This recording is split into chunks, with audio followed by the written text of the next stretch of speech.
ರಚನೆ ಮಾಡಿರುವಂಥ ಆಚಾರ್ಯ ಶ್ರೀ ಅಮೃತಚಂದ್ರ ದೇವ ಈ ಪುರುಷಾರ್ಥ ಸಿದ್ಧಿ ಉಪಾಯವೆಂಬ ಹೆಸರಿನ ಗ್ರಂಥವನ್ನು ಇಂದಿಗೆ ಸುಮಾರು 1100 ವರ್ಷಗಳ ಪೂರ್ವದಲ್ಲಿ ಮಾಡಿದ್ದರು. ಇದರ ಮೇಲೆ ಭಾಷಾ ಟೀಕೆ ರಚನೆ ಮಾಡುತ್ತಾ ಪಂಡಿತೋಡರ ಮಲ್ಲರ ಕಾರ್ಯ ಪೂರ್ಣವಾಗುವ ಮೊದಲೇ ದೈವವಶರಾಗಿ ಹೋಗುವುದರಿಂದ ಆ ಅಪೂರ್ಣ ಕಾರ್ಯವನ್ನು ಇನ್ನೋರ್ವ ಜ್ಞಾನಿ ಪುರುಷ ದೌಲತರಾಮ್ ಕಾಸ್ಲಿವಾಲ್ ಅನ್ನುವಂಥವರ ಪೂರ್ಣಗೊಳಿಸಿ ಕೃತಿ ಸಮಗ್ರ ರೂಪದಿಂದ ಲಭಿಸುವಲ್ಲಿ ಸಹಕರಿಸಿದ್ದಾರೆ. ಸಮ್ಯಕ್ ಚಾರಿತ್ರ ಅಧಿಕಾರದ 158ನೇ ಶ್ಲೋಕ. ಭೋಗಹೇತುಃ ಸ್ಥಾವರ ಹಿಂಸಾ ಭವೇತ್ ಕಿಲಾಮೀಶಾಂ ಭೋಗೋಪಭೋಗ ವಿರಹಾತ್ ಭವತಿ ನರೇಶೋಪಿ ಹಿಂಸಾ. ಉತ್ಥಾನಿಕೆ ಹೇಳ್ತಾರೆ, ಉಪವಾಸದಲ್ಲಿ ವಿಶೇಷವಾಗಿ ಅಹಿಂಸೆಯ ಪುಷ್ಟಿಯಾಗುತ್ತದೆ ಎಂದು ಈಗ ಹೇಳುತ್ತಾರೆ. ಉಪವಾಸದೊಳಗ ಪ್ರಯೋಜನೇನ ಉಪವಾಸ ಯಾವುದರ ಸಲುವಾಗಿ ಮಾಡೋದಾ ಅನ್ನೋದನ್ನು ಈ ಶ್ಲೋಕದೊಳಗೆ ಆಚಾರ್ಯ ದೇವರ ಹೇಳ್ತಾರೆ ಅಂಥೇಳಿ ಟೀಕಾಕಾರರ ಸೂಚನೆ ನೀಡಿದ್ದಾರೆ. ಉಪವಾಸದ ಫಲ ಏನು? ಅಹಿಂಸಾ ವ್ರತ ಪುಷ್ಟ ಆಗ್ತದೆ. ವ್ರತ ಏನಲ್ಲಿಲ್ಲ, ಅಹಿಂಸಾ ಅಂಥೇಳಿ ಹೇಳಿದರು. ಲೋಕದೊಳಗೆ ಒಂದು ಅಹಿಂಸೆ ಧರ್ಮ ಇದೆ. ಲೋಕದೊಳಗೆ ಅಹಿಂಸೆಯನ್ನು ಹೊರತುಪಡಿಸಿ ಧರ್ಮದ ಪರಿಭಾಷೆ ಇನ್ನೊಂದು ಯಾವುದೂ ಇಲ್ಲ. ಏನೆಲ್ಲ ಇದ್ರೂ ಕೂಡ ಅದು ಕೇವಲ ಈ ಮೂಲ ಮಾತಿನ ಪೋಷಣೆಯ ಸಲುವಾಗಿಯೇ ಇದೆ. ಅನ್ಯ ಪ್ರಯೋಜನ ಅಥವಾ ವಿಶೇಷತೆ ಬೇರೆ ಏನೂ ಇಲ್ಲ. ಧರ್ಮಾರ್ಥಾತ್ ಅಹಿಂಸೆ, ಕರ್ಮ ಸಂಸಾರ ಅರ್ಥಾತ್ ಹಿಂಸೆ. ಒಂದೇ ಶಬ್ದದೊಳಗೆ ಅನಂತ ಸುಖಮಯವಾದಂಥ ಸ್ವಾಧೀನವಾದಂಥ ಮೋಕ್ಷ ಇದೆ. ಒಂದೇ ಶಬ್ದದೊಳಗೆ ಅನಂತ ಅನಂತ ಅನಂತ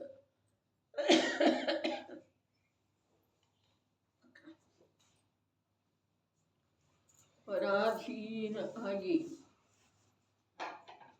ಅನುಭವಿಸುವಂಥ ದುಃಖ ರೂಪದ ಸಂಸಾರ. ವಿಶೇಷ ಇದೆ, ಆದರೆ ಅಂಥ ವಿಶೇಷತೆ ಏನು ಇಲ್ಲ.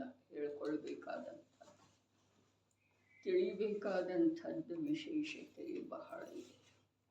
ಏನು? ಅಹಿಂಸೆಯ ಸ್ವರೂಪ ಹಿಂಸೆಯ ಸ್ವರೂಪ. ಹೇಳಬೇಕಾದಂಥದ್ದು ವಿಶೇಷತೆ ಇಲ್ಲ, ಅರ್ಥಾತ್ ಶಬ್ದಗಳ ವಿಸ್ತಾರದ ಅವಶ್ಯಕತೆ ಇಲ್ಲ. ಆದರೆ ತಿಳ್ಕೊಳ್ಬೇಕಾದಂಥ ವಿಸ್ತಾರ ವಿಶಾಲತೆ ಇದೆ ಅಂಥೇಳಿ ಏನು ಹೇಳ್ತಲ್ಲ, ಆ ವಿಶಾಲತೆ ನಿಯಮದಿಂದ ಅಗಾಧ ಇದೆ. ಅಗಾಧ. ಯಾವ ಉಪವಾಸದ ಮಾತು ಹೇಳಿದ್ರು ಅಹಿಂಸೆಯ ಪೋಷಣೆ ಆಗ್ತಿದೆ, ಪುಷ್ಟಿ ಆಗ್ತಿದೆ. ಶಬ್ದ ಒಂದೇ ಒಂದು ಹೇಳಿದರು. ಉಪವಾಸದ ವಿವೇಚನೆ ಬಹಳ ಪ್ರಕಾರದಿಂದ ಮಾಡಿದ್ದಾರೆ. ಆದರೆ ಅದರಿಂದ ಏನಾಗ್ತಿದೆ? ಅಹಿಂಸೆಯ ಪೋಷಣೆ. ಯಾರಲ್ಲಿ ಧರ್ಮದ ಉತ್ಪತ್ತಿಯಾಗಿದೆಯೋ, ಅಹಿಂಸೆಯ ಸ್ವರೂಪ ತಿಳಿದು ಬಂದದ್ದಿದೆ ಮತ್ತು ಜೀವನದೊಳಗೆ ಅಹಿಂಸೆ ಇಳಿದು ಬಂದದ್ದು ಇದೆ.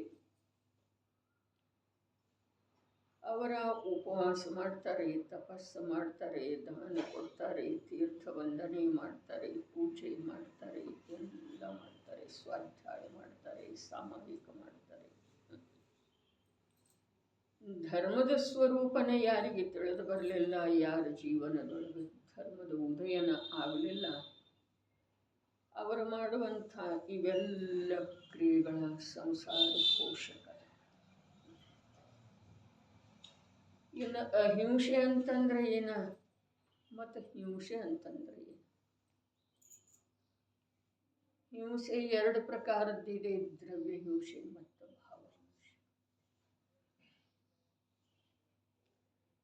ಭಾವಹಿಂಸೆ ಅಂತೂ ಮೂಲ ಇದ್ರೂ ಕೂಡ ದ್ರವ್ಯ ಹಿಂಸೆನೂ ಸುಮ್ಮನೆ ಹೋಗುವುದಿಲ್ಲ, ಫಲ ಕೊಡಲ್ಲ. ಭಾವಹಿಂಸೆಯ ಸ್ವರೂಪ ತನ್ನ ತ್ರಿಕಾಲಿ ಜ್ಞಾನಾನಂದ ಸ್ವಭಾವವನ್ನು ಮರೆತು ಹೋಗಿ ಶುಭಾಶುಭ ರಾಗದೊಳಗ ನಾನೆನ್ನುವ ಅನುಭೂತಿ ಏನಿದೆ ಅದು ಭಾವಹಿಂಸೆ. ಸಾಕಷ್ಟು ಬಾರಿ ಚರ್ಚೆಯೊಳಗೆ ಬಂದದ್ದೇ ಇದೆ. ಈ ಗ್ರಂಥದ ಮೂಲ ವಿಶೇಷತೆನ ಅಹಿಂಸೆ ಮತ್ತು ಹಿಂಸೆಯೊಳಗೆ ಅಡಕ ಇದೆ. ಏನು ಅಹಿಂಸೆ ಅಂದ್ರ ಸರ್ವಸಂಗ ಪರಿತ್ಯಾಗಿ ಆಗೋದ, ಆರಂಭ ಹಿಂಸೆಯ ತ್ಯಾಗ ಮಾಡೋದ. ಮೊನ್ನೆ ಸಲ ಹೇಳಿದ್ದು ಇತ್ತು,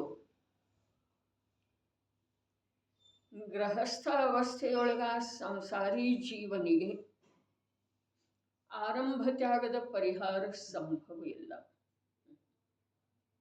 ಉದ್ಯೋಗ ಹಿಂಸೆಯನ್ನ ಕ್ರಮದಿಂದ ಅಥವಾ ವಿಶಿಷ್ಟ ಕಾಲದೊಳಗ ಬಿಟ್ಟುಕೊಡಬಹುದಾಗಿದೆ, ಕಡಿಮೆ ಮಾಡಬಹುದಾಗಿದೆ. ವಿರೋಧಿ ಹಿಂಸೆ ಎಂದಾದರೂ ಒಮ್ಮೆ ಇರ್ತಿದೆ, ಸಂಕಲ್ಪ ಹಿಂಸೆ ಇರೋದನ್ನ ಇಲ್ಲ. ಆದರೆ ಆರಂಭ ಹಿಂಸೆಯ ಪರಿಹಾರ ಸಂಭವ ಇಲ್ಲ ಗೃಹಸ್ಥ ಅವಸ್ಥೆಯಲ್ಲಿ ಇರುವುದೊಳಗೆ. ಧರ್ಮಾತ್ಮನಿಗೆ ಕೂಡ ಅವನಿಗೆ ಆಂತರ್ಯದೊಳಗ ಭೇದಜ್ಞಾನದ ಮೂಲಕ ಜ್ಞಾನಾನಂದ ಸ್ವಭಾವದೊಳಗ ತನ್ನತನದ ಶ್ರದ್ಧೆ ಆಗಿ ಹೋಗಿದೆ. ಆ ಜ್ಞಾನಾನಂದ ಸ್ವಭಾವ ಏನಿದೆ ಅದು ವಿಶ್ವದ ಸಮಸ್ತ ಪರದ್ರವ್ಯ ಮತ್ತು ಪರಭಾವಗಳಿಂದ ಮೂರು ಕಾಲದಲ್ಲೂ ಅಸ್ಪೃಷ್ಟ ಇದೆ ಅನ್ನುವ ಜ್ಞಾನ ನಿರಂತರ ವರ್ತಿಸ್ತಾ ಇದೆ. ಆ ಶ್ರದ್ಧೆ ಮತ್ತು ಜ್ಞಾನದ ಯಾವ ಪರಿಣಮನ ಇದೆಯೋ ಅಂಥ ಸ್ವರೂಪಾಚರಣ ಚಾರಿತ್ರನೂ ಇದೆ. ಆದರೆ ಆರಂಭ ಹಿಂಸೆಯ ಪರಿಹಾರ ಸಂಭವ ಇಲ್ಲ ಅಂಥೇಳನ ಅವ ನಾನಾ ಪ್ರಕಾರದ ಪ್ರಯತ್ನ ಮಾಡಿ ಗೃಹಸ್ಥಾವಸ್ಥೆಯನ್ನು ಬಿಟ್ಟುಕೊಡುವಂಥ ಕಾರ್ಯದಲ್ಲೇ ಸಫಲ ಆಗ್ತಾನೆ. ಹಾಗಾದ್ರೆ ಆ ಆರಂಭ ಹಿಂಸೆ ಭಾವಹಿಂಸಾ ಮೂಲಕ ಇದೆಯೋ ಅಥವಾ ದ್ರವ್ಯಹಿಂಸೆಯ ಪ್ರಾಧಾನ್ಯತೆಯನ್ನು ತೋರಿಸ್ತಿದೆ. ಆರಂಭ ಹಿಂಸೆ ಧರ್ಮಾತ್ಮನಿಗೆ ಕೂಡ ಪರಿಹಾರ ಮಾಡೋದ ಸಾಧ್ಯ ಇಲ್ಲ ಗೃಹಸ್ಥಾವಸ್ಥೆಯೊಳಗಂಥೇಳಿ ಸಿದ್ಧ ಮಾಡಿದೆ. ಈಗ ಆ ಆರಂಭ ಹಿಂಸೆಯನ್ನ ತ್ಯಾಗ ಮಾಡುವ ಸಲುವಾಗಿನ ಅವ ಸಾಮಾಯಿಕ ಪ್ರೋಷಧೋಪವಾಸ ಮೊದಲಾದವುಗಳ ರೂಪದಿಂದ ಅಭ್ಯಾಸ ಮಾಡ್ತಾನೆ. ಹಾಗಾದ್ರೆ ಆ ಆರಂಭ ಹಿಂಸೆ ಭಾವಹಿಂಸಾ ಮೂಲ ಇದೆಯೋ ಅಥವಾ ಹಿಂಸೆಯ ಪ್ರಾಧಾನ್ಯತೆಯನ್ನು ಒಳಗೊಂಡಂತೆಗಿದೆ. ಇದು ವಿಶೇಷ ವಿಷಯ ರೀ. ಇವತ್ತ ಏನಿದೆ, ಆಚಾರ್ಯ ಸಮಂತಭದ್ರದೇವ ಹೇಳಿದ್ರಲ್ಲ,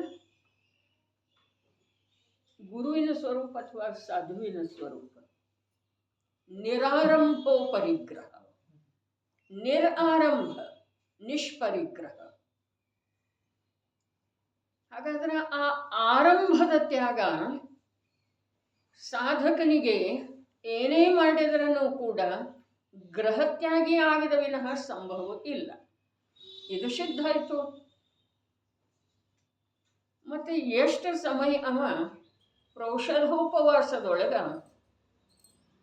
16 ಪ್ರಹರ 12 ಪ್ರಹರ 8 ಪ್ರಹರ ಏನು ಮನೆಯಿಂದ ಮನೆಯ ಸಮಸ್ತ ಕಾರ್ಯಕಲಾಪಗಳಿಂದ ದೂರ ಹೋಗಿ ವಾಸ ಮಾಡ್ತಾನೆ. ಮತ್ತೇನು ಮಾಡ್ತಾನಲ್ಲಿ? ಧರ್ಮ ಧ್ಯಾನದೊಳಗೆ ಸಮಯ ವ್ಯತೀತ ಮಾಡ್ತಾನೆ. ಹಾಗಾದರೆ ಇದು ಎಲ್ಲದರಿಂದ ಸಿದ್ಧ ಏನಾಯಿತು ಅಂತಂದ್ರೆ, ಆರಂಭ ಹಿಂಸೆ ಏನಿದೆ ಇದು ಈ ಜೀವನಿಗೆ ಸಾಧಕ ಆದ್ರೂ ಕೂಡ ಗೃಹಸ್ಥಾವಸ್ಥೆಯ ತ್ಯಾಗ ಆಗದ ವಿನಃ ದೂರ ಆಗೋದು ಸಾಧ್ಯ ಇಲ್ಲ ಆರಂಭ ಹಿಂಸೆ. ಹಾಗಾದ್ರೆ ಆ ಆರಂಭ ಹಿಂಸೆಯ ಸ್ವರೂಪ ಏನಿದೆ ಅದು ಭಾವಹಿಂಸೆಯ ಆಧಾರದಿಂದ ನಡೀತಾ ಇದೆಯೋ ಅಥವಾ ದ್ರವ್ಯ ಹಿಂಸೆಯ ಪ್ರಾಧಾನ್ಯತೆ ಇದೆ? ವ್ಯವಹಾರ ಮತ್ತು ನಿಶ್ಚಯಗಳದ್ದ ಪರಿಭಾಷೆಗಳನ್ನಂತೂ ಬಹಳಷ್ಟು ಕಲಿತುಕೊಂಡೇವ್ರಿ.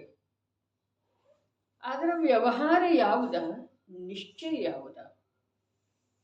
ಭಾವಹಿಂಸೆ ಮತ್ತು ದ್ರವ್ಯ ಹಿಂಸೆ ಬಂಧ ಯಾವುದರಿಂದ ಆಗ್ತಿದೆ ಅನ್ನೋದನ್ನ ಇಲ್ಲಿ ಬಹಳಷ್ಟು ವಿಸ್ತಾರ ರೂಪದಿಂದ ಆಚಾರ್ಯ ಭಗವಂತರ ಹೇಳಿ ಬಂದಿದ್ದಾರೆ.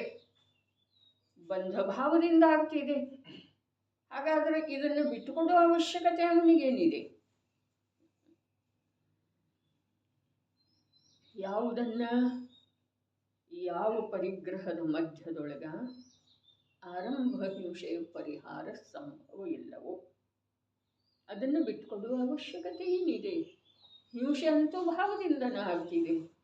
ಅವ ಭಾವದೊಳಗಂತೂ ಸ್ವಭಾವದ ಗ್ರಹಣ ಮಾಡಿದ್ದಾನೆ. ಶ್ರದ್ಧಾ ಸಾಪೇಕ್ಷ, ಜ್ಞಾನ ಸಾಪೇಕ್ಷ, ಚಾರಿತ್ರ ಸಾಪೇಕ್ಷ. ಸ್ವರೂಪಾಚರಣ ಚಾರಿತ್ರದಿಂದ ಸ್ವಯಂ ಜೀವನಿಗೆ ಲಾಭ ಆಗ್ತಿದೆ. ಸ್ವಲ್ಪ ಅದರದ್ದು ವಿವೇಚನೆ ಮಾಡಿ ಮುಂದೆ ಹೋಗೋಣ. ಸ್ವರೂಪಾಚರಣ ಚಾರಿತ್ರದಿಂದ ಸ್ವಯಂ ಆ ಜೀವನಿಗೆ ಲಾಭ ಆಗ್ತಿದೆ. ದೇಶ ಚಾರಿತ್ರ, ಸಕಲ ಚಾರಿತ್ರ ಇವೇನದವು ಇವು ಪರಜೀವಗಳ ಪೀಡೆ ಮೊದಲಾದವುಗಳದ್ದು ಸಂಪೂರ್ಣ ಪರಿಹಾರ ಅಥವಾ ನಿವೃತ್ತಿ ಆಗ್ತಿದೆಯೇನ? ಆಗುವುದನೇ ಇಲ್ಲ. ಮಹಾವ್ರತ ಧಾರಣ ಮಾಡಿದ್ರೂ ಆಗುವುದಿಲ್ಲ. ಮಹಾವ್ರತದೊಳಗೆ ಏನಿದೆ? ರಕ್ಷಣೆಯ ಭಾವಿದೆ, ದಯೆಯ ಭಾವಿದೆ. ಅವ್ರತದೊಳಗೆ ಏನಿದೆ? ನಿರ್ದಯ ವೃತ್ತಿ ಇದೆ ರೀ. ಶಬ್ದದ ಮೇಲೆ ಗಮನ ಇದೆ. ಅವ್ರತದೊಳಗೆ ಏನಿದೆ? ನಿರ್ದಯ ವೃತ್ತಿ ಇದೆ ರೀ. ಭಾವದ ಮಾತೆಲ್ಲ. ವ್ರತ ಅಣುವ್ರತ ಅಥವಾ ಮಹಾವ್ರತದಲ್ಲಿ ಏನಿದೆ? ದಯೆಯ ಭಾವಿದೆ, ರಕ್ಷಣೆಯ ಭಾವಿದೆ. ಆದ್ರೆ ಆ ಭಾವ ಬಂಧದ ಕಾರಣ.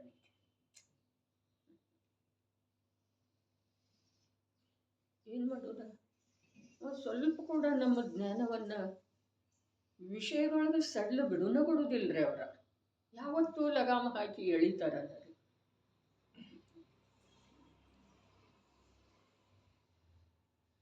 ಸ್ವರೂಪಾಚರಣ ಚಾರಿತ್ರ ಏನಿದೆ ಅದು ಸ್ವಂತ ಕಲಾವಿದೆ. ಅದು ಮುಂದೆ ಏನಾಗ್ತಿದೆ? ಯಥಾಖ್ಯಾತ ಚಾರಿತ್ರ. ತಿಳಿತಾ ಇದೆಯಲ್ಲ? ಇನ್ನೊಂದ್ಸಲ ಅವೃತ ರೂಪದ ಅವೃತ ಏನಿದೆ ಅಂತಂದ್ರ ನಿರ್ದಯ ವೃತ್ತಿ ಇದೆ. ವ್ರತರೂಪದ ಪರಿಣಾಮದೊಳಗ ದಯೆಯ ಭಾವ ವ್ಯಾಪ್ತ ಇದೆ. ವ್ರತ ಎರಡು ಪ್ರಕಾರದ್ದಿದೆ. ಒಂದು ಅಣುವ್ರತ, ಒಂದು ಮಹಾವ್ರತ. ಆದರೆ ಅಣುವ್ರತ ಮಹಾವ್ರತ ರೂಪದ ಪರಿಣಾಮ ಏನಿದೆ ಅದು ಬಂಧದ ಕಾರಣ. ಸ್ವರೂಪಾಚರಣೆ ಚಾರಿತ್ರ ಏನಿದೆ ಅದು ನಿರಾಕುಲ ಆನಂದದ ಆಧಾರ ಇದೆ ರೀ. ಇನ್ನೊಂದ್ಸಲ ಸ್ವರೂಪಾಚರಣ ಚಾರಿತ್ರ ಏನಿದೆ ಅಲ್ಲ ಅದು ನಿರಾಕುಲ ಆನಂದದ ಆಧಾರ ಇದೆ. ಯಥಾಖ್ಯಾತ ಚಾರಿತ್ರ ಏನಿದೆಯಲ್ಲ ಅದರೊಳಗೆ ದುಃಖದ ಲವಲೇಶ ಇಲ್ಲ. ಯಥಾಖ್ಯಾತ ಚಾರಿತ್ರದೊಳಗೆ ದುಃಖದ ಲವಲೇಶ ಇಲ್ಲ. ಕಾರ್ಯನೂ ಇಲ್ಲ, ಕಾರಣನೂ ಇಲ್ಲ. ದುಃಖ ಯಾವುದರಿಂದ ಆಗ್ತಿದೆ? ಯಾವ ಕಾರಣದಿಂದ? ಕರ್ಮದ ಕಾರಣದಿಂದೋ ಅಥವಾ ಭಾವದ ಅಶುದ್ಧಿಯ ಕಾರಣದಿಂದ? ಭಾವದ ಅಶುದ್ಧಿಯ ಕಾರಣದಿಂದ. ಹಾಗಾದರೆ ಯಥಾಖ್ಯಾತ ಚಾರಿತ್ರದೊಳಗೆ ಏನಿದೆ? ದುಃಖದ ಲವಲೇಶವಿಲ್ಲ. ಸ್ವರೂಪಾಚರಣ ಚಾರಿತ್ರ ಏನಿದೆ ಅಂತ ಹೇಳಿತು? ಸ್ವರೂಪಾಚರಣ ಚಾರಿತ್ರ ಏನಿದೆ ಅಂತ ಹೇಳಿತು? ನಿರಾಕುಲ ಆನಂದದ ಆಧಾರ ಇದೆ.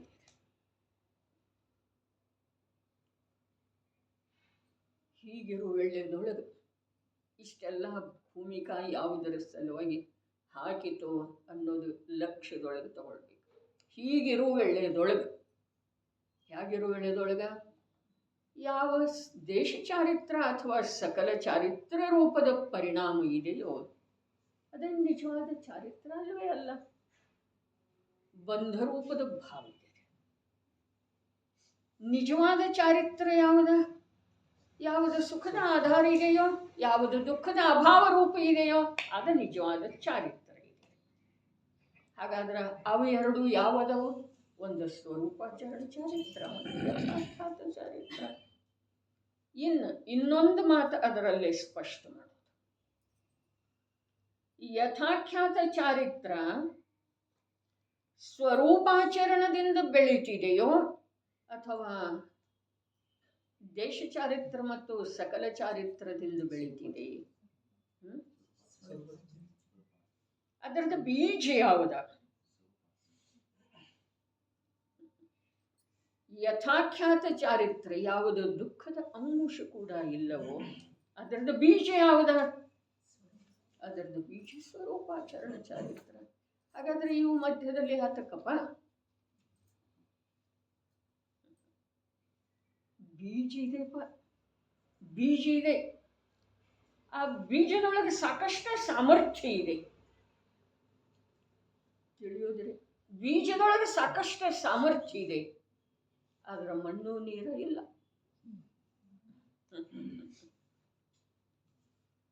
ಫಲ ಬೀಜದ ಅಂಶ ಇದೆಯೋ, ಬೀಜದ ಪ್ರತಿಫಲ ಪರಿಣಾಮ ಇದೆಯೋ, ಫಲ ಏನು ಮಣ್ಣು ನೀರಿನ ಪರಿಣಾಮ ಇದೆ. ಬೀಜದೊಳಗೆ ಇದೆಯಲ್ಲ ಆ ಸಾಮರ್ಥ್ಯ. ಹಾಗಾದ್ರೆ ಮಣ್ಣು ನೀರು ಯಾತಕ್ರಪ್ಪ?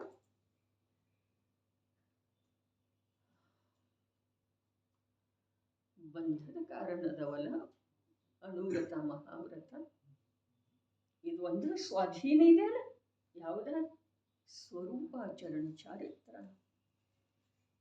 ಮತ್ತು ದುಃಖದ ಅಭಾವ ರೂಪದ ಶಾಶ್ವತ ಸುಖ. ಹಾಗಾದ್ರೆ ಇವುಗಳದ್ದು ಪಾತ್ರ ಎಂಥದ್ದಿದೆ? ಭೂಮಿ ನೀರಿನ ಹಾಗೆ ಇದೆ, ಮಣ್ಣು ನೀರಿನ ಹಾಗೆ ಇದೆ.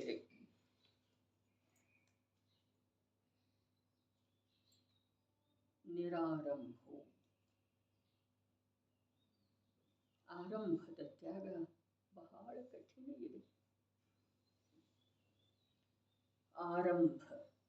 ಹಾಗಾದ್ರೆ ನಮ್ದು ಮೂಲ ಪ್ರಶ್ನೆ ಬಂತು.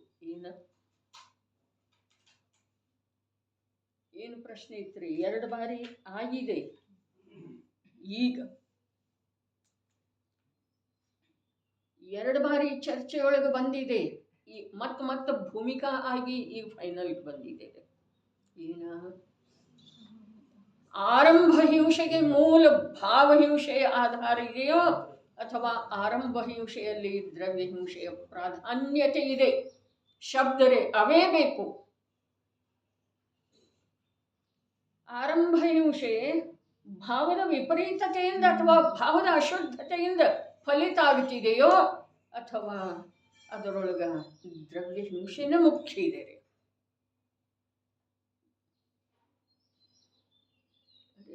ದ್ರವ್ಯ ಹಿಂಸೆನ ಮುಖ್ಯ. ಆಗಮದೊಳಗ ಸ್ಪಷ್ಟ ವಕ್ತವ್ಯ ಸಿಗ್ತಿದೆ. ಭೂಮಿ ವಿಶೇಷದಿಂದ ಬೀಜ ವಿಶೇಷ ಫಲಿಸ್ತಿದೆ ಅಂತ ಹೇಳಿ. ಭೂಮಿ ವಿಶೇಷ, ಬೀಜ ವಿಶೇಷವಾಗಿ ಫಲಿತ ಆಗ್ತಿದೆ. ಆ ಭೂಮಿನೇ ವ್ರತ ರೂಪದ ಪರಿಣಾಮ. ಭೂಮಿ ಫಲ ಆಗೋದಿಲ್ಲ ವಿಜಯ, ಆಗ್ತಿದೆ ಆಗೋದಿಲ್ಲ. ಭೂಮಿ ಫಲ ಆಗೋದಿಲ್ಲ. ವೃಕ್ಷದಿಂದ ಬೀಜದ ಸಾಮರ್ಥ್ಯ ಏನಿದೆ ಅದುವೇ ಫಲ ಆಗ್ತಿದೆ.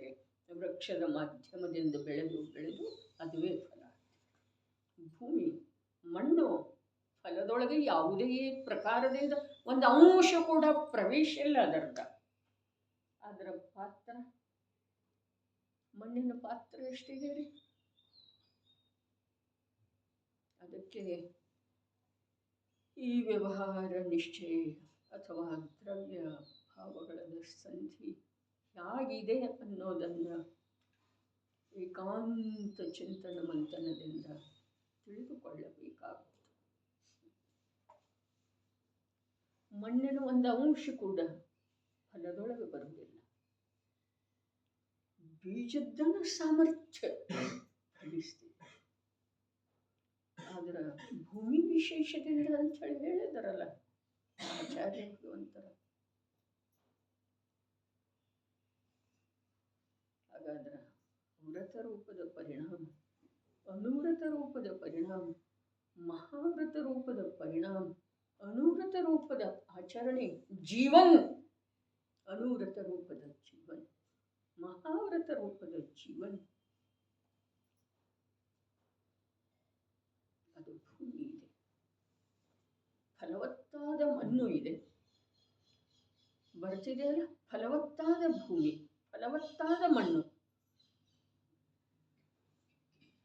ಬೀಜ ಎಷ್ಟೇ ಉತ್ಕೃಷ್ಟ ಇದ್ರೂ ಕೂಡ ಫಲವತ್ತಾದ ಭೂಮಿ ಮಣ್ಣು ಬಂಜರ ಭೂಮಿಯೊಳಗೆ ಬರುವುದಿಲ್ಲ.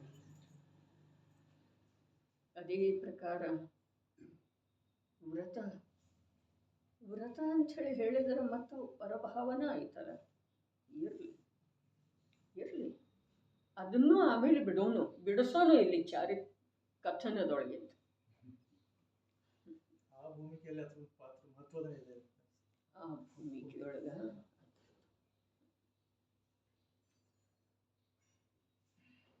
ಬಂಜರ ಭೂಮಿ ಏನು ಹೇಳಿದರು ಅದನ್ನು ಆತ್ಮಾನುಭವದಿಂದ ರಹಿತವಾದಂಥ ಜೀವನ ಅಂಥೇಳಿ ತಗೊಳ್ಳುತ್ತೆ. ವ್ರತದಿಂದ ರಹಿತವಾದಂಥ ಜೀವನ ಅಂಥೇಳಿ ತಗೊಳ್ಳುವುದಿಲ್ಲ. ಆತ್ಮಾನುಭವದಿಂದ ರಹಿತವಾದಂಥ ಜೀವನದೊಳಗೆ ಸಾಕಷ್ಟು ವ್ರತ ತಪ ಮಾಡಿದ್ರೂ ಫಲ ಬರುತ್ತೆ. ಅದಕ್ಕೆ ಭೂಮಿ ಅಂದ್ರಲ್ಲ, ಅದು ವ್ರತ ರೂಪದ್ದು ಇದೆ ಅಂಥೇಳಿ ಏನು ಮೊದಲು ಕಥನ ಮಾಡಿತು. ಆ ವ್ರತ ರೂಪದ ಭೂಮಿಗೆ ಕೂಡ ಆತ್ಮಾನುಭೂತಿ ರೂಪದ ಆಧಾರ ಬೇಕ್ರೆ, ಫಲವತ್ತತೆ. ಭೂಮಿಯೊಳಗೆ ಗುಣ ತಿಳಿತಂದ್ರೆ, ಭೂಮಿಯೊಳಗೆ ಗುಣ. ಭೂಮಿ ಇದೆ, ಆದರೆ ಬಂಜರು ಭೂಮಿ ನಡೆಯುವುದಿಲ್ಲ. ಒಳಗೆ ಒಕ್ಕಲ್ತನದಾಗ ಬಂಜರ ಭೂಮಿ ಸುಧಾ ತಯಾರು ಮಾಡ್ಕೋಬೇಕಾದ್ರೆ ಅದಕ್ಕೆ ಒಂದು ವರ್ಷ ಹೋಗ್ಬೇಕಾಗ್ತದೆ, ಗೊಬ್ಬರ ಗಾಡಿ ಮಾಡಬೇಕಾಗ್ತದೆ, ಗಳೆ ಗಾಡಿ ಮಾಡಬೇಕಾಗ್ತದೆ, ಫಲವತ್ತಾದ ಫಲವತ್ತಗೊಳಿಸಬೇಕಾಗ್ತಿದೆ. ಬಂಜರ ಭೂಮಿ, ಕಾಡು ಪ್ರದೇಶ ಎಲ್ಲವನ್ನೂ ಬೆಳೆಯಲಿಕ್ಕೆ ಯೋಗ್ಯ ಮಾಡುವ ಸಲುವಾಗಿ ಬಹಳಷ್ಟು ಕಷ್ಟಪಡ್ತಾನೆ, ಬುದ್ಧಿಯು ಉಪಯೋಗ ಮಾಡ್ತಾನೆ. ಅದೇ ಪ್ರಕಾರ ಇಲ್ಲಿ ಅನಾದಿ ಕಾಲದಿಂದ ಯಾವ ಮಿಥ್ಯಾತ್ವ ರೂಪದ ಬಂಜರ ಭೂಮಿ ಇದೆಯಲ್ಲ, ಇದನ್ನು ಸರಿ ಮಾಡುವ ಸಲುವಾಗಿ, ಫಲವತ್ತುಗೊಳಿಸುವ ಸಲುವಾಗಿ ಸ್ವಾಧ್ಯಾಯ, ಜ್ಞಾನಿ ಜನರ ಸಂಘ, ಜಿನೇಂದ್ರ ಪ್ರಭುವಿನ ಸಾನ್ನಿಧ್ಯ, ತೀರ್ಥ ವಂದನ, ಚಿಂತನ, ಮನನ, ದಾನಾದಿಗಳ ರೂಪದ ಪ್ರವೃತ್ತಿ ಇವೆಲ್ಲವೂ ಬೇಕಾಗ್ತವೆ. ಅದಕ್ಕೆ ಈ ಒಂದಕ್ಕೊಂದು ಪೂರಕ ಯಾವ ನಿಮಿತ್ತ ಮತ್ತು ಉಪಾದಾನ. ಅರೆ ದ್ರವ್ಯಾನುಯೋಗದೊಳಗೆ ಹೇಳುವ ಅಭಿಪ್ರಾಯ ಅಥವಾ ದೃಷ್ಟಿಕೋನ ಬೇರೆ ಇದೆ. ದ್ರವ್ಯಾನುಯೋಗದೊಳಗೆ ನಿಮಿತ್ತದಿಂದ ಕಾರ್ಯ ಆಗೋದನೇ ಇಲ್ಲ ಅನ್ನುವ ಪ್ರಾಮುಖ್ಯತೆ. ಯಾಕೆ ಅಂತಂದ್ರೆ ಒಂದು ದ್ರವ್ಯದಿಂದ ಅಲ್ಲಿ ಇನ್ನೊಂದು ದ್ರವ್ಯವನ್ನು ಸ್ಪಷ್ಟ ಭಿನ್ನವಾಗಿ ದೃಷ್ಟಿಯಲ್ಲಿ ತಂದುಕೊಡೋದಿದೆ. ಚರಣಾನುಯೋಗದೊಳಗೆ ನಿಮಿತ್ತಿಲ್ಲದ ಕಾರ್ಯ ಆಗೋದನೇ ಇಲ್ಲ ಅನ್ನುವುದರದ್ದು ಪುಷ್ಟಿ ಮಾಡೋದಿದೆ. ಎರಡೂ ಒಂದೇ ನಾಣ್ಯದ ಎರಡು ಮುಖ ಅದವ್ರಿ. ನಿಮಿತ್ತ ಇಲ್ಲದ ಕಾರ್ಯ ಆಗುವುದೇ ಇಲ್ಲ.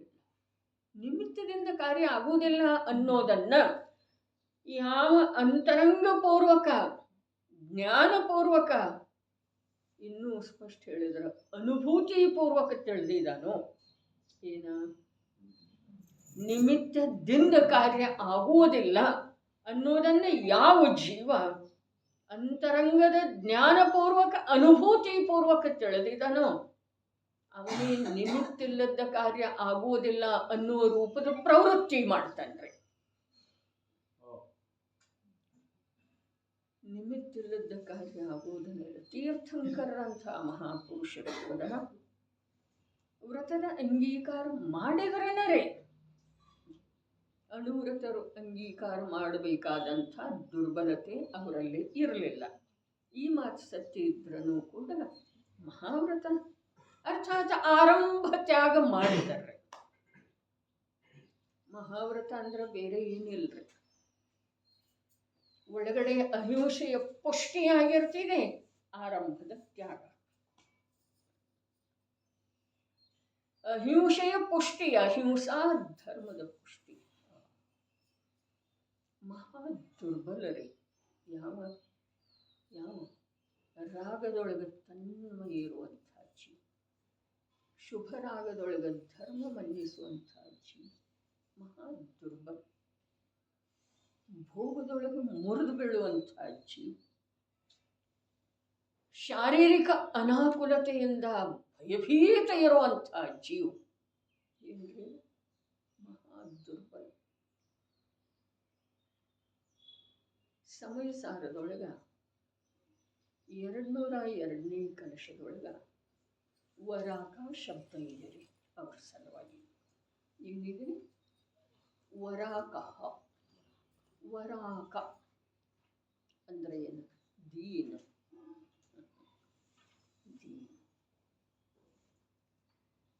ದೀನನೇ ಜೀವ. ದೈನ್ಯತೆಯಿಂದ ಜಡದ ಆಶ್ರಯಕ್ಕೆ ಹೋಗ್ತದೆ. ಕ್ಷತ್ರಿಯ ಇರುವಂಥ ಜೀವ ಜಡದ ಆಶ್ರಯ ಮಾಡ್ತಾನ್ರಿ. ದೇಹದ ಸೌಖ್ಯವನ್ನ ಬಯಸುವಂಥ ಜೀವ ದೀನ. ಆ ಅಭಿಪ್ರಾಯ, ಆ ಆಂತರ್ಯದೊಳಗಿನ ಯಾವ ವರಾಕಾತನ ಇದೆಯಲ್ಲ, ದೈನ್ಯತೆ ಇದೆಯಲ್ಲ, ಅದನ್ನು ಹೋಗಲಾಡಿಸದೆ ವ್ರತದ ಅಂಗೀಕಾರ ಮಾಡ್ತಾನೆ ಅವ ಅಜ್ಞಾನಿ. ಬಹಳ ಅದ್ಭುತ ಮಾತಿದಾವೆ ಈ ಚಿನ್ನಾಗಮದೊಳಗ. ಅಹಿಂಸೆಯನ್ನ ಒಳಗಡೆ ಯಾರ ತಮ್ಮ ಜೀವನದೊಳಗ ಪ್ರಕಟಪಡಿಸಿಕೊಂಡ ಅದನ್ನು ಪೋಷಿಸ್ತಾರೋ ಅವರ ಜೀವನ ಧನ್ಯ ಇದೆ. ಅವರು ಮಹಾಶೂರ ವೀರರ. ಏನು ಹೇಳ್ತು? ಆಂತರ್ಯದೊಳಗ ಅಹಿಂಸಾ ಧರ್ಮದ ಉದಯ ಮಾಡಿಕೊಂಡ ಅದನ್ನು ನಿರಂತರ ಪೋಷಿಸ್ತಾರೋ ಅವರ ಮಹಾಧನ್ಯ ಇದ್ದಾರೆ, ಶೂರ ವೀರ ಪಂಡಿತರಿದ್ದಾರೆ. ಶಾಸ್ತ್ರಾರ್ಥ ಮಾಡುವಂಥ ಶಾಸ್ತ್ರಿ ಅಥವಾ ಪಂಡಿತ ಅಲ್ವೇ, ಒಳಗಡೆ ಏನು ಮಾಡಲಿಕ್ಕೆ ಬೇಕು? ಅಹಿಂಸಾ ಧರ್ಮದ ಉದಯ ಆಗುವಂಥ ಅಂತರ್ಮುಖ ಪುರುಷಾರ್ಥ ಬೇಕು. ಮತ್ತು ಆ ಉದಿತವಾದಂಥ ಅಹಿಂಸಾ ಧರ್ಮವನ್ನ ನಿರಂತರ ಬೆಳೆಸಬೇಕ್ರಿ, ಪುಷ್ಟ. ಇಂಥ ಮನುಷ್ಯ ಭವದೊಳಗ ಹಿಂಸೆಯ ಪ್ರಾಬಲ್ಯತೆಯನ್ನ ಸುಧಾತಾಯಿ ಇಂಥ ಮನುಷ್ಯ ಜನ್ಮದೊಳಗ ಹಿಂಸೆಯ ಪ್ರಾಬಲ್ಯತೆಯನ್ನು ಕತ್ತರಿಸಿ ಹಾಕಲಿಲ್ಲ ಅಂತಂದ್ರೆ ನಮಗೆ ಅಹಿಂಸಾ ಧರ್ಮದ ಪ್ರಾಪ್ತಿ ಯಾವ ಕಾಲಕ್ಕೂ ಆಗೋ ಸಾಧ್ಯ. ಮತ್ತು ಧರ್ಮ ಅಂದ್ರೆ ಒಂದು ಅಹಿಂಸಾನೇ ಇದೆ, ಉಳಿದದ್ದು ಯಾವುದೂ ಧರ್ಮದ ಪರಿಭಾಷೆ ಲೋಕದೊಳಗೆ ಇಲ್ಲ, ವಸ್ತು ಸ್ವಭಾವದೊಳಗೆ ಇಲ್ರಿ. ಪರಿಗ್ರಹದಿಂದ ಏನಾಗ್ತಿದೆ? ಆಂತರಿಕ ಹಿಂಸೆ ಆಗ್ತಿದೆ. ಏನಿಲ್ಲ, ಪರಿಗ್ರಹದಿಂದ, ಬೆಲೆ ಬಾಳುವ ಪರಿಗ್ರಹದಿಂದ ಸುಖ ಆಗ್ತಿದೆ, ಆಂತರಿಕ ಹಿಂಸೆನೇ ಆಗ್ತಿದೆ. ಆಂತರಿಕ ಹಿಂಸೆನ ಆಗ್ತಿದೆ, ಆಕುಲತೆನೇ ಹಿಂಸೆ ಇದೆ ಪ್ರಭು. ಸುಖ ಎಲ್ಲಿದೆ ರೀ? ಯೋಗ್ಯ ಸ್ಥಾನದೊಳಗ ನಿಮ್ದು ಬೆಲೆ ಬಾಳುವ ಕಾರನ್ನ ಪಾರ್ಕ್ ನಿಲ್ಲಿಸಿ ಬಂದಿರ್ತೇವೆ, ನಿಶ್ಚಿಂತ ಇದ್ದೇರೇನ? ಯೋಗ್ಯ ಸ್ಥಾನದೊಳಗೆ ಮಾಡಿದ್ದೀರಿ, ಅದನ್ನು ನಿಲ್ಲಿಸಿದ್ದೀರಿ, ನಿಶ್ಚಿಂತತೆ ಇರ್ತಿದೇನು? ಬಿಟ್ಟು ಬಿಟ್ಟು ಬರ್ತಾನೆ ಇರ್ತಿದ್ದೀವಿ. ಎಲ್ಲಿ? ತ್ರಿಲೋಕ ಪೂಜ್ಯ ಅರಹಂತ ಪ್ರಭುವಿನ ಸನ್ನಿಧಿಗೆ ಹೋಗಿರೋ ವೇಳೆದೊಳಗೆ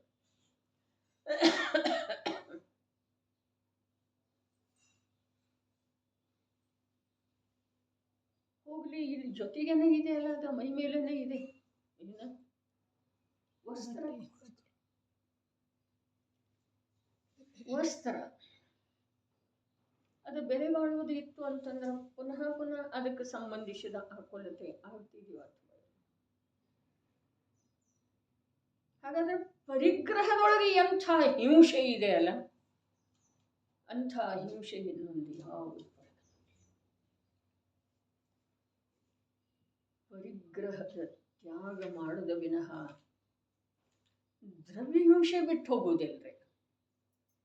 ಪರಿಗ್ರಹದ ತ್ಯಾಗ ಒಳಗ ಆಂತರ್ಯದೊಳಗ ಅಹಿಂಸಾ ಧರ್ಮ ಪುಷ್ಟ ಆದ ನಂತರ ಆಗ್ತಿದೆ ರೀ. ಏನ? ಪರಿಗ್ರಹದ ತ್ಯಾಗ. ಪರಿಗ್ರಹದೊಳಗ 14 ಇದಾವೆ ಅಂತರಂಗದ್ದು, ಮತ್ತು 6 ಖಂಡದ ವೈಭವದಂಥ ಭಾಷ್ಯದ್ದೆಲ್ಲ 10ರೊಳಗೆ ಸಮಾವಿಷ್ಟ. 14 ಅಂತರಂಗ ಪರಿಗ್ರಹ. 14ರೊಳಗ ಆತ್ಮನ ಅನುಭೂತಿ ಆಗ್ತಾ ಇದ್ದ ಹಾಗೆ 5 ಹೋಗ್ತಾವ್ರಿ. 5 ಹೋಗ್ತಾವ ಸುಧತೆ. ಆಮೇಲೆ 2ನೇ ಕಷಾಯಿ ಚೌಕಡಿ ಹೋದ ನಂತರ 6 ಹೋದು, 3ನೇ ಕಷಾಯಿ ಚೌಕಡಿ ಹೋದ ನಂತರ 7 ಹೋದು. ಹಾಗಾದ್ರೆ ಪ್ರಾಬಲ್ಯ ಯಾವಾಗ ಯಾರ್ದು ಉಳಿತಾರೆ? 10 ಉಳಿದು ಯಾವ? ಹೀಗಿದೆ ನೋಡ್ರಿ ಗಣಿತ. ಲಕ್ಷಕ್ಕೆ ಬರಲಿಲ್ಲ ಭರತಭಾಯಿ? ಬ್ರಹ್ಮಾನಂದಭಾಯಿ ಆತ್ಮನ ಅನುಭೂತಿ ಆಗ್ತಾ ಇದ್ದ ಹಾಗೆ 14ರೊಳಗಿನೂ 5 ಹೋದ್ವು. ಅಂದ್ರೆ ಏನಾಯ್ತು? ಅದು ಪ್ರಬಲ ಆಯ್ತು, ಅದರ ಸಂಖ್ಯೆ ಹೆಚ್ಚು ಉಳಿತಲ್ಲ. ಆಮೇಲೆ ಇವು ಸಾಧನೆಯ ಮೂಲಕ ಪ್ರತ್ಯಾಖ್ಯಾನವನ್ನು ಕತ್ತರಿಸಿ ಹಾಕಿದ. ಅವಾಗ 6 ಹೋದ್ವು, ಆಗಲೂ ಅವು 10 ಉಳಿದವ್ರಿ. ಪ್ರಮಾಣ ಆಗಿದೆ ಅವುಗಳಲ್ಲೇ, ಅದರ ಇದಾವ 10. ಆಮೇಲೆ ಪ್ರತ್ಯಾಖ್ಯಾನವನ್ನೂ ಕತ್ತರಿಸಿ ಹಾಕಿದ ಮನೆಯಲ್ಲಿರುವಾಗನ. ಅವಾಗ ಎಷ್ಟು ಅದಾವ್ರಿ? 10 ಅದಾವ್ರಿ. ಅದರ ಸಲುವಾಗಿ ನಿರಾರಂಭೋ ಪರಿಗ್ರಹೋ ಹೇಳಿದ್ರು. ಅಷ್ಟು ವೈಜ್ಞಾನಿಕವಾಗಿ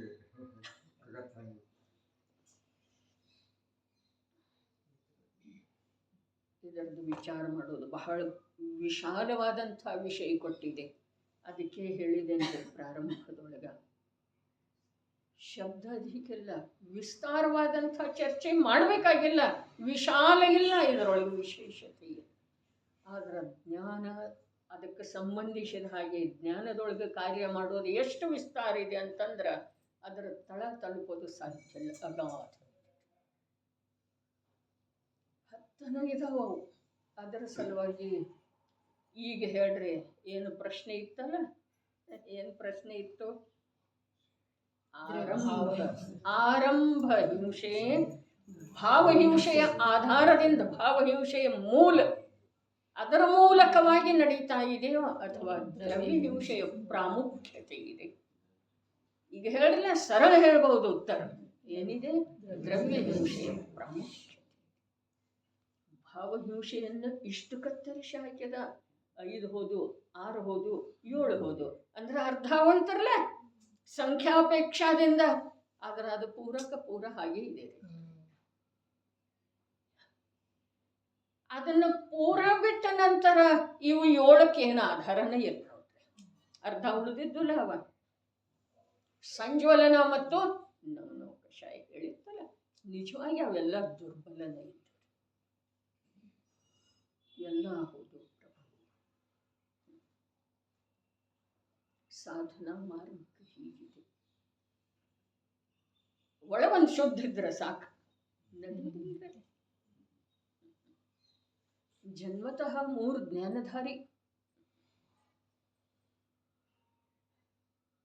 ಅರೆ ಈ ಭೂಲೋಕದ ಆಹಾರ ವಸ್ತ್ರ ಗ್ರಹಣನ ಮಾಡ್ತಿರ್ಲಿಲ್ಲ ಅವರು. ನಿರ್ದೋಷರೇ. ಭೂಲೋಕದ್ದು ಯಾಕೆಲ್ಲ ಅಂತಂದ್ರೆ ಅವ್ರ ಪುಣ್ಯ ಅಷ್ಟು ವಿಶೇಷ ಇತ್ತು, ಅದು ಬೆಳೆಬೇಕು. ಹಾಗೆ ಮಾತಿಲ್ಲ. ಇಲ್ಲೆಲ್ಲ ಏನಿದೆ? ಹಿಂಸಾ ಮೂಲ ಇದೆ. ಪ್ರತಿಯೊಂದು ವಸ್ತ್ರ ನಿರ್ಮಾಣದೊಳಗ, ಆಹಾರ ನಿರ್ಮಾಣದೊಳಗ ಎಷ್ಟು ಪ್ರಕಾರದ ಹಿಂಸೆ ಆಗ್ತಿದೆ. ಉದ್ಗಮ ಹಿಂಸಾ ಎಷ್ಟು ಪ್ರಕಾರದ್ದು. ಒಂದಿಷ್ಟು ಸುದೃಷ್ಟಿ ತರಂಗಿಣಿಯೊಳಗಿನ ಆ ವಿಭಾಗದ ಅವಲೋಕನೆ ಮಾಡಬೇಕು.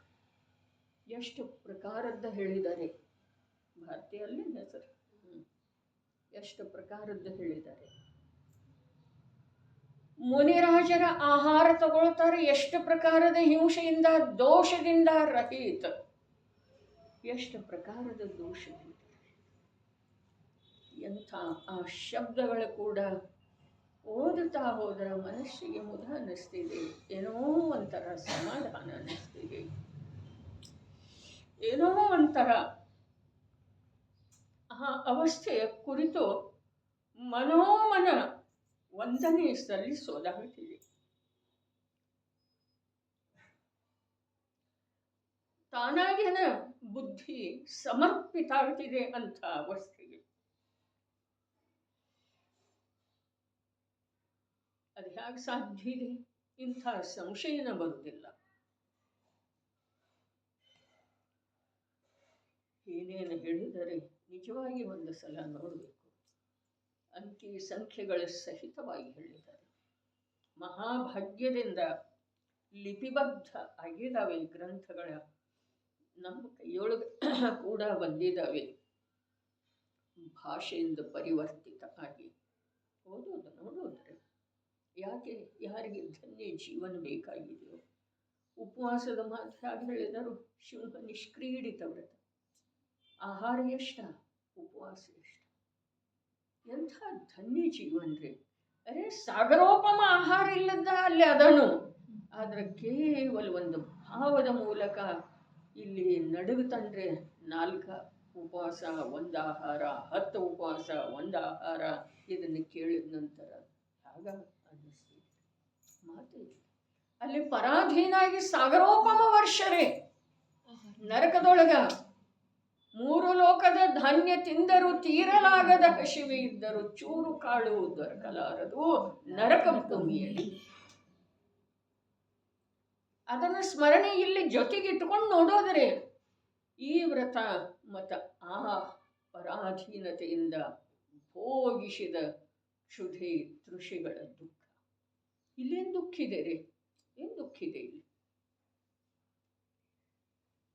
ಸಲ್ಲೇಖನ ತಗೊಂಡಿರುವಂಥ ಕ್ಷಪಕ ಮುನಿಗೆ ಹೇಳಿದ್ರೆ ನಿನ್ಗೇನು ದುಃಖ ಇದೆ?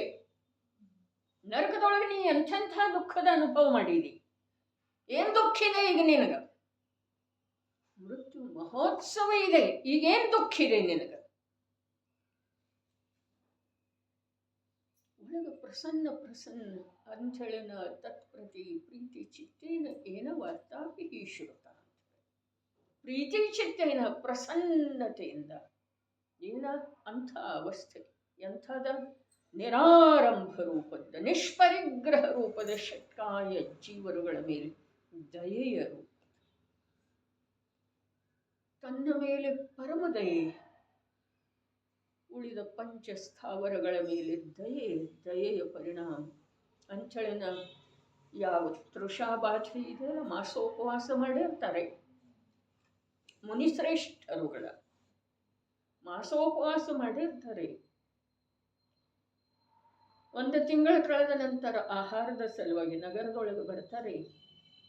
ವಿಧಿ ಕೂಡಲಿಲ್ಲ, ಮತ್ತೊಂದು ತಿಂಗಳು ಬರುವುದಿಲ್ಲ. ಆಗ ಅವರಿಗೆ ಸ್ವಲ್ಪ ಕೂಡ ಅರೆ ಪೂಜ್ಯಪಾದಾಚಾರ್ಯರು ಹೇಳಿದ್ರು, ಆಹಾರ ಸಿಕ್ಕರೆ ಯಾವ ರೀತಿ ಆನಂದ ಆಗ್ತಿತ್ತಲ್ಲ ಅದಕ್ಕಿಂತ ಅಧಿಕ ಆನಂದ ಆಗ್ತಿದೆ ಅಂತೆ. ಅಲ್ಲಿ ಇಟ್ಟು ನೋಡ್ಬೇಕು, ಪ್ರತ್ಯಕ್ಷ ಅವ್ರನ್ನ ನೋಡ್ಬೇಕು, ಅವ್ರ ಅಂತರಂಗವನ್ನು ಪಕ್ಕ ನೋಡ್ಬೇಕು. ಮೊನ್ನೊಂದು ಶಬ್ದ ಹೇಳಿದ್ಲ, ಒಳಪಕ್ಕು ನೋಡೇ ಭಾರತ ಅಂತ ಹೇಳಿ. ಬರೀ ಓದಿ ಶುಷ್ಕ ಅಕ್ಷರಗಳನ್ನು ಓದಿದ್ರೆ ಏನೂ ಆಗುವುದಿಲ್ಲ. ಏನಂದ್ರೆ ಏನೂ ಆಗುವುದಿಲ್ಲ. ಪ್ರತ್ಯಕ್ಷ ಆ ಸಮಯದೊಳಗೆ ಪಾಪದ ವಿಚಾರ ಬರೆದಿದ್ರೆ ಅಷ್ಟು ಸ್ವಲ್ಪ ಪುಣ್ಯ ಆಗಬಹುದು. ಆದರೆ ಅದು ಯಾವುದರೊಳಗ ಕೊಚ್ಕೊಂಡು ಹೋಗ್ತಿದೆಯೋ ಗೊತ್ತಿಲ್ಲ. ತೀವ್ರ ಪಾಪದ ಒಂದು ಪರಿಣಾಮ ಅಥವಾ ಪ್ರಸಂಗ ಬಂತು, ಶೋಕದ ಪ್ರಸಂಗ ಬಂತು ಅಂತಂದ್ರೆ ಅದು ಒಂದು ಇಷ್ಟು ಪುಣ್ಯ ಎಲ್ಲಿ ಉಳಿಯೋದಿಲ್ಲ, ಎಲ್ಲಿ ಉಳಿಯೋದು. ಅಭಿಮಾನ ಪಟ್ಕೊಳ್ಳುವಂಥದ್ದಿಲ್ಲ ಪುಣ್ಯ. ವಿಚಾರ ಮಾಡಿ ನೋಡ್ಬೇಕು, ಹತ್ರ ಹೋಗಿ ನೋಡ್ಬೇಕು. ಏನು ಹೇಳಿತು, ಮಾಸೋಪವಾಸ ಮಾಡಿರುವಂಥ ಮಹಾಮುನಿಗೆ ಮತ್ತು ಪುನಃ ಇಂದ ಆಹಾರ ಸಿಕ್ಕಲಿಲ್ಲ ಅಂದ್ರೆ ಮತ್ತೆ ಪುನಃ ಒಂದು ಇದು ಒಂದು ಮಾತು. ತೃಷಃ ಪರೀಶಃ ಹೇಗೆ ಸಹನ ಮಾಡ್ತಾರೆ ಅನ್ನೋದಕ್ಕೆ ಹೇಳಿದರು. ಯಾವಾಗ ತೃಷೆಯ ದಾಹ ಅವರನ್ನು ಪೀಡಿಸ್ತಿದೆಯಲ್ಲ ಒಂದು ಸಮಯ, ಆಗ ಅಲ್ಲಿ ಜ್ಞಾನ ಹೇಳ್ತಿದೆ, ಆ ಜಲಕಾಯಕ ಜೀವಗಳನ್ನು ಕುಡಿದು ಬಿಡ್ತೆ. ನೀರನ್ನು ಕಾಯಿಸಿ ಕುದಿಸಿ ಇಟ್ಟರೂ ಕೂಡ ಅದು ಪ್ರಾಸುಕ ಆಗ್ತಿದೆ. ಈ ಮಾತು ಸತ್ಯ ಇದ್ರೂ ಕೂಡ ಅಂಶ ಮಾತ್ರನೂ ಅದರಲ್ಲಿ ಅಸತ್ಯತೆ ಇಲ್ಲದೇ ಇದ್ರೂ ಕೂಡ ಜಲ ಏನಿದೆ ಅದು ಜೀವದ ಕಾಯಿ ಶರೀರ. ಅದರ ಹಿಂಸೆಯನ್ನು ಹೇಗೆ ತಪ್ಪಿಸಲಿಕ್ಕೆ ಸಾಧ್ಯ? ಅದಕ್ಕೆ ಅಲ್ಲಿ ಹೇಳ್ತಾರೋ, ಕ್ಷುಧೆಯ ದಾಹವನ್ನು, ಪೀಡೆಯನ್ನು, ಉಪಸರ್ಗವನ್ನು ಜಲಕಾಯಕದ ಮೇಲೆ ದಯೆಯ ಪರಿಣಾಮದಿಂದ ಜಯಿಸ್ತಾರೆ. ಇಲ್ಲಿ ಅಹಿಂಸೆಯ ಮಾತನಾಡದಿದ್ದಾರೆ, ಬೇರೆ ಬೇರೆ ಏನೇನದೇ ಹೇಳಿ ನಿಮ್ಮನ್ನು ಮನರಂಜಿಸುವ ಮಾತಿಲ್ಲ. ಅಹಿಂಸೆಯ ಮಾತನಾಡದಿದೆ. ಎಲ್ಲಿದೆ ಹಿಂಸೆ? ಅಹಿಂಸೆ ಹೊರಗಿದೆ ಏನು ಒಳಗಿದೆ? ಒಳಗೆ ಎಷ್ಟಿದೆ ಅದಕ್ಕಿಂತ ಹೆಚ್ಚು ಹೊರಗಿದೆ. ಹೊರಗೆ ಎಷ್ಟಿದೆ ಅದರ ಅನಂತ ಗುಣಿತ ಒಳಗಿದೆ. ಯಾವುದು ಬೇಕು ಅದನ್ನು ತಗೊಳ್ರಿ, ಹಾಗೆ ಬೇಕು ಹಾಗೆ ಸ್ವೀಕಾರ. ಒಳಗೆ ಎಷ್ಟಿದೆ ಅದಕ್ಕಿಂತ ಅಧಿಕ ಇದೆ ಹೊರಗೆ. ಹೊರಗೆ ಎಷ್ಟಿದೆ ಅದರ ಅನಂತ ಗುಣಿತ ಇದೆ ಒಳಗೆ. ಶಬ್ದದ ಭಾವ ತಿಳ್ಕೊಳ್ಳೋ ಪ್ರಯತ್ನ ಮಾಡೋನು, ಜೀವನ ಸಾರ್ಥಕ ಮಾಡಿಕೊಳ್ಳೋಣ. ಒಬ್ಬರ ಮೇಲೆ ಒಬ್ಬರ ಕೆಸರ ಎಸೆದಿದ್ದ ಎರಚಿದ್ದ ಸಾಕು, ದೇಹದ ಮೇಲೆ ಆರೋಪ ಮಾಡಿದ್ದ ಸಾಕು, ಏನೂ ಮಾಡಿಲ್ಲ ದೇಹ. ಅದಕ್ಕೆ ಮೊನ್ನೆ ಹೇಳ್ತಾರೆ, ಇನ್ನೇನಿದೆ, ಇನ್ನೆಲ್ಲ ಅನುಕೂಲನೇ ಇದೆ. ಏನು ಅನುಕೂಲ ಇದೆ? ಇನ್ನು ವೃದ್ಧಾಪ್ಯ ಬರ್ತಿದೆಯಲ್ಲ, ಇನ್ನು ನಿರಂತರ ರೋಗಗಳ ಪ್ರಾಬಲ್ಯತೆ ಆಗ್ತಿದೆ, ಶರೀರ ದುರ್ಬಲ ಆಗ್ತಿದೆ. ಅದುವೇ ಅನುಕೂಲ ಇದೆ. ಯಾವುದಕ್ಕ? ಚಿತ್ತದ ಯಾವ ಸ್ವಚ್ಛಂದತೆ ಇತ್ತಲ್ಲ ಅದನ್ನು ಸ್ಥಿಮಿತದೊಳಗೆ ತರೋಸಲ್ಲ.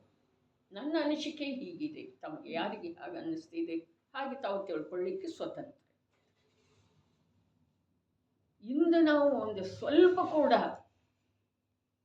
ಭಾವಹಿಂಸೆಯ ಸ್ವರೂಪವನ್ನು ತಿಳಿದುಕೊಳ್ಳುವ ವಿಚಾರವನ್ನು ಕೂಡ, ಮನಸ್ಸು ಕೂಡ ಮಾಡಲಿಲ್ಲ ಅಂತಂದ್ರೆ, ಎರಡೂ ಮಾತು ಹೇಳ್ತೇನೆ. ಇಂದ ಅರ್ಥಾತ್ ಈ ಭವದೊಳಗೆ ಇಂಥ ಉತ್ಕೃಷ್ಟ ಸರ್ವ ಪ್ರಕಾರ ಅವಸರಾಯಾಹೆ ಅನ್ನುವಂಥ ಈ ಜೀವನದೊಳಗ ಇಲ್ಲಿ ಸಾಯೋದಂತೂ ನಿಶ್ಚಿತ ಇದೆ ಅಲ್ಲ? ಏನಿಲ್ಲ, ನಿಶ್ಚಿತ ಇದೆ, ಧ್ರುವ ಸತ್ಯ ಇದೆ ಅಂಥೇಳಿ ಲೋಕದ ನೀತಿಕಾರ ಜಾತ್ಯಶ್ಯ ಮರಣಂ ಧ್ರುವಂ ಅಂತ ಹೇಳಿದ್ರು. ಧ್ರುವ ನಿಶ್ಚಿತ, ಜಾತ್ಯಶ್ಯ ಹುಟ್ಟಿದವ ಸಾಯೋದು ನಿಶ್ಚಿತ. ಹಾಗಾದ್ರೆ ಇಂಥ ಸರ್ವಜ್ಞ ಪರಂಪರೆಯೊಳಗ ಸರ್ವಜ್ಞ ಶಾಸನದ ಸಂಯೋಗಕ್ಕೆ ಬರುವಂಥ ಮಹಾಭಾಗ್ಯ ಇರುವಳೆದೊಳಗ ಆತ್ಮ ಸಾಯೋದಿಲ್ಲ ಅನ್ನೋ ಮಾತ ನಮಗೆ ಸಮಾಧಾನಕಾರಕ ಇದೆಯೋ ಏನು ದುಃಖಕಾರಕ ಇದೆ ರೀ? ಸಮಾಧಾನಕಾರಕ ಇದೆಯಲ್ಲ. ಹಾಗಾದ್ರೆ ಇದರೊಳಗೆ ಚಿಂತೆ ಮಾಡೋದೇನಿದೆ? ಸಾಯುವುದಿಲ್ಲ, ಆದ್ರೆ ಮತ್ತೆ ಅಲ್ಲಿ ಹೋಗ್ತಾನಲ್ಲ, ಅಲ್ಲಿ ಏನೇನು ಮಾಡೋದಾ? ಇದು ಚಿಂತೆಯ ವಿಷಯ. ಅಲ್ಲಿ ಹೇಗೆ ಜೀವಿಸೋದ? ನನ್ನವ್ರು ಯಾರು ಇರುವುದಿಲ್ಲ ಅಲ್ಲಿ. ನಮ್ಮ ಹಿತಾಹಿತಗಳ ಬಗ್ಗೆ ಕೃತ್ರಿಮವಾಗಿ ಮಾತಾಡುವಂಥವರು ಯಾರು? ಕೃತ್ರಿಮವಾಗಿ, ಮನಪೂರ್ವಕ ಅಲ್ಲ, ಕೃತ್ರಿಮವಾಗಿ ಮಾತಾಡುವಂಥವ್ರು ಕೂಡ. ಹಾಗಾದ್ರೆ ಅದನ್ನು ತಪ್ಪಿಸ್ಬೇಕಾದ್ರೆ ಏನು ಮಾಡೋದ? ಸರ್ವಜ್ಞರ ಶಾಸನದೊಳಗೆ ಹೇಳಿರುವಂಥ ಅನಂತ ಸುಖ ನಿಧಿ ನಾನಿದ್ದೇನೆ ಅನ್ನುವುದರ ವಿಶ್ವಾಸ ಮಾಡೋದ ಮತ್ತು ಅದರ ಸನ್ಮುಖ ಪ್ರಯತ್ನ ಮಾಡೋದ. ಏನೂ ಇಲ್ಲ, ಮಹಾಭಯಂಕರ ಇದೆ. ಏನ? ಪ್ರಮಾದಿ ಜೀವನ. ಪ್ರಮಾದ ಯಾವುದಕ್ಕಂತಾರೆ? ಪ್ರಮಾದದಿಂದ ಹಿಂಸೆ. ಇಲ್ಲಿ ಅಹಿಂಸೆ ಧರ್ಮದ ಸ್ವರೂಪದ ಚರ್ಚೆ ನಡೆದದ್ದು ಇದೆ. ಪ್ರಮಾದದಿಂದ ಏನಿದೆ? ಹಿಂಸೆ. ಪ್ರಮಾದ ಯಾವುದಕ್ಕಂತಾರು? ಮೊದಲೇನು ಹೇಳ್ತು? ಮಹಾಭಯಾನಕ ಇದೆ ಪ್ರಮಾದಿ ಜೀವನ. ಪ್ರಮಾದ ಯಾವುದಕ್ಕಂತಾರು? ಸ್ವತತ್ವ ಪರತತ್ವಗಳ ಮಧ್ಯದಲ್ಲಿರುವಂಥ ಭೇದವನ್ನ ತಿಳಿಯುವುದರಲ್ಲಿ ಜ್ಞಾನದ ಉದ್ಯಮ ಆಗದೇ ಇರೋದೇ ಪ್ರಮಾದ. ಅದು ಮಹಾಭಯಂಕರ ಇದೆ ರೀ. ಜ್ಞಾನದ ಉದ್ಯಮ ಎಲ್ಲಿ ನಡೆದಿದೆ? ಜ್ಞಾನದ ಉದ್ಯಮ ಹೊರಗೆ ನಡೆದಿದೆ. ದೇಹಕ್ಕೆ ಸಂಬಂಧಿಸಿದ ಕಾರ್ಯದೊಳಗೆ ಸಂಬಂಧಿಗಳ ಧನ ಐಶ್ವರ್ಯ ಏನೇನಿದೆ ಇದೆಲ್ಲ ಪ್ರಮಾದಿ ಜೀವನ ಇದೆ. ಬರ್ತವೆ ಪ್ರಮಾದಿ ಜೀವನ ಮಹಾಭಯಾನಕ ಇದೆ ಅಂತ ಹೇಳಿ ಹೇಳ್ತೀವಿ. ಸಾಯುವುದು ನಿಶ್ಚಿತ ಇದೆ. ಒಂದು ಸಮಾಧಾನಕಾರಕೇನ ಆತ್ಮನ ಅಭಾವ ಆಗುವುದಿಲ್ಲ. ನಾನು ಆತ್ಮ ಇದ್ದೇನೆ, ಇದರಲ್ಲೇ ಕೂಡ ಮಹಾನ್ ಪುರುಷಾರ್ಥನ ಬೇಕ್ರಿ. ಪುರುಷಾರ್ಥ ಎಲ್ಲವೂ ಬಾಹ್ಯದ ಉದ್ಯಮದೊಳಗೆ ಹೊರಟು ಹೋಗ್ತಾ ಇದೆ ನಮ್ಮ ಜೀವನ. ಯಾವ ಬಾಹ್ಯದ ಉದ್ಯಮ? ಊಟ ತಿಂಡಿ ಧನ ಸಂಪಾದನೆ ಏನಿದೆ ಅದೇ ಪ್ರಕಾರ ದೇವ ಪೂಜಾ ಶಾಸ್ತ್ರ ಸ್ವಾಧ್ಯಾಯ ನಡೆದಿದೆ.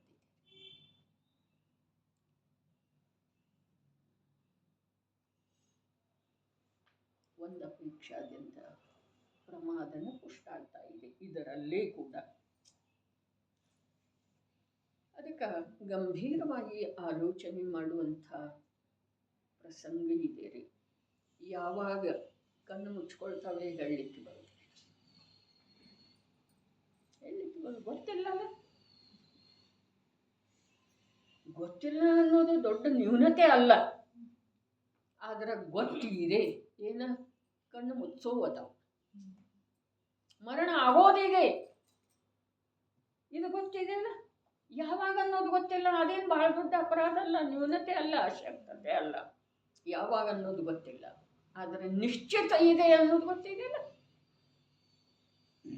ಅದರ ಸಲುವಾಗಿ ಆತ್ಮನ ಗುಣಗಳ, ಆತ್ಮನ ಸ್ವರೂಪ, ಆತ್ಮನ ಶುದ್ಧ ಪರ್ಯಾಯ ಪರಿಣತಿಯ ಸಲುವಾಗಿ ನಡಿಬೇಕಾದಂಥ ಜ್ಞಾನದ ಉದ್ಯಮ ನಮ್ಮ ಜೀವನದೊಳಗೆ ಮುಖ್ಯ ಆಗಬೇಕು. ಇದರದ ಅನ್ವಯಾರ್ಥ ಅಷ್ಟು ಓದುವುದು ಏನು ಹೇಳಿದರೆ, ಭೋಗೋಪಭೋಗ ಕಿಲ ನಿಶ್ಚಯದಿಂದ ಅಮೀಷಾಂ, ಈ ದೇಶವ್ರತಿ ಶ್ರಾವಕನಿಗೆ ಭೋಗೋಪಭೋಗ ಹೇತೋ,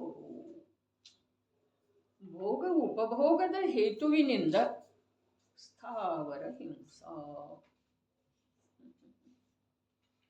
ಸಾಮಾಯಿಕ ಮಾಡುವ ವೇಳೆದೊಳಗೆ ಏನು ಮಾಡಿದ್ದ? ಕ್ಲಿಷ್ಟೇಶು ಜೀವೇಶು ಕೃಪಾಪರತ್ವಂ ಅಂದಿದ್ದ.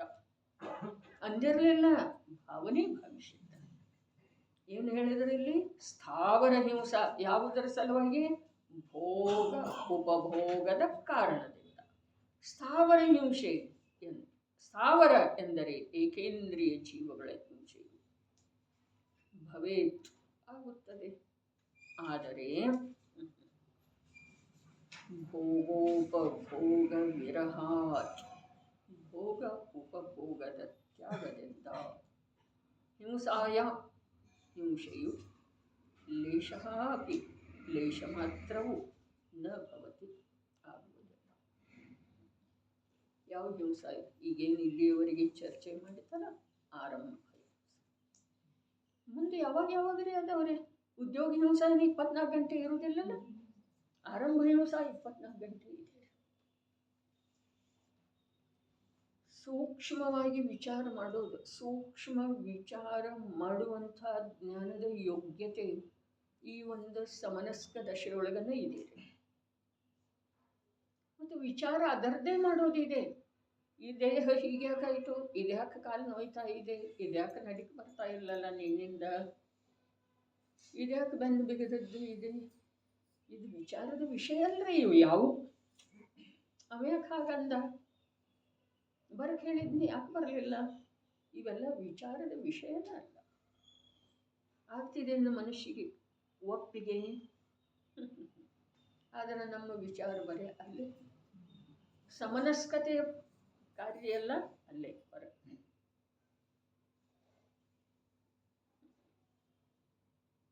ನಿರರ್ಥಕ ಇದೆ ರೀ ಗೌರನ್ನವರು. ವಿಚಾರ ಶಕ್ತಿ ಪ್ರಾಪ್ತ ಆದದ್ದ ನನ್ನ ಸಲುವಾಗಿ, ನಾನು ಅದರದ ವಿನಿಯೋಗ ಮಾಡಿದ್ದ ಪರದ ಸಲುವಾಗಿ. ಯಾವುದರಿಂದ? ಅಜ್ಞಾನದಿಂದ. ಯಾಕೆಂದ್ರೆ ಪರದ ಕುರಿತಾಗಿ ಎಷ್ಟು ವಿಚಾರ ಮಾಡಿದ್ರೂ ಯಾವ ಲಾಭ ಸ್ವಂತಕ್ಕಾಗುವುದಿಲ್ಲ. ಏನಾಗಿದೆ ನೋಡೋಣ, 2 ದಿವಸ 4 ದಿವಸ ಮುಂದಿನ ರವಿವಾರ ತನಕ ನೋಡೋಣ. ಆ ಪ್ರಕಾರ ಪರದ ವಿಚಾರ ಮಾಡಿದ್ರೆ ಸ್ವಂತಕ್ಕೆ ಏನು ಲಾಭ ಆಗಿದೆ ಅನ್ನೋದನ್ನ, ಅಲಾಭ ಮಹಾಹಾನಿ ರೀ. ದುಃಖದ ಸಾಗರ ಸಾಗರ. ಆಯುಷ್ಯ ಹೋಗ್ತಾ ಇದೆ ತನ್ನ ಪಾಡಿಗೆ ತಾ. ಯಾವ ಬಿಸಿಲು ಬಂತು, ಯಾವ ಮಳೆ ಬಂತು, ಯಾವ ವೃಕ್ಷ ಒಣಗಿತು, ಯಾವ ವೃಕ್ಷ ಚಿಗುರಿತು, ಅದಕ್ಕೇನೂ ಇಲ್ಲ. ಕಾಲದ್ರವ್ಯ ಅಖಂಡ ಪರಿಣಮನ, ಅದರೊಳಗೆ ಯಾವ ಬದಲಾವಣೆನೂ ಇಲ್ಲ.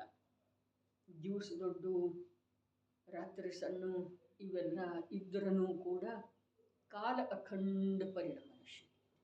ಆ ಪರಿಣಮನಶೀಲವಿರುವಂಥ ಕಾಲದೊಳಗ ಆಯುವಿನ ನಿಷೇಕಗಳು ಕ್ಷಯಿಸ್ತಾ ಹೋಗ್ತಾ ಇದ್ದಾವೆ.